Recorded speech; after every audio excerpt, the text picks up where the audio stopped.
Tu as posé des interdits à ton enfant et il ne les respecte pas. Est-ce que c'est pour te narguer ou te provoquer? Eh bien non. Parce qu'un interdit, déjà, c'est une formulation négative, dans le sens où tu dis à ton enfant de ne pas faire quelque chose. Il est interdit de faire quelque chose. Or, la partie du cerveau qui permet d'inhiber un geste, donc de s'empêcher de faire quelque chose, n'est pas encore opérationnelle pour l'enfant. Il s'agit du cortex préfrontal, et elle sera opérationnelle beaucoup plus tard, même si l'enfant va pouvoir parvenir à inhiber son geste déjà un peu mieux vers 7 ans. Donc il est déjà essentiel de transformer les interdits en règles. Interdit de rentrer dans la maison avec les chaussures, la règle c'est je rentre dans la maison en chaussettes.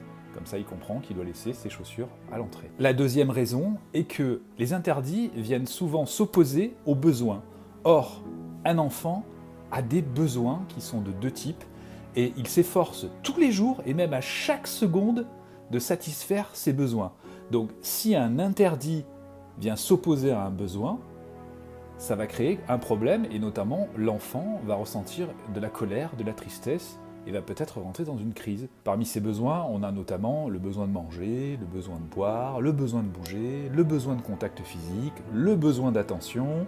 Tous ces besoins, c'est comme un tableau de bord. Il faut veiller à ce que ces besoins soient satisfaits, donc aider l'enfant à les satisfaire, ou alors il va le faire lui-même. Par exemple, un besoin d'attention, il va peut-être comprendre qu'en ayant tel ou tel comportement, il va avoir l'attention de son parent. Donc pour résumer, il est préférable d'adopter des règles plutôt que des interdits, et surtout, il faut aussi faire attention aux besoins de l'enfant, afin que les interdits qu'il va pouvoir respecter un peu plus tard au niveau de l'évolution de son cerveau ne doivent pas venir s'opposer à ses besoins.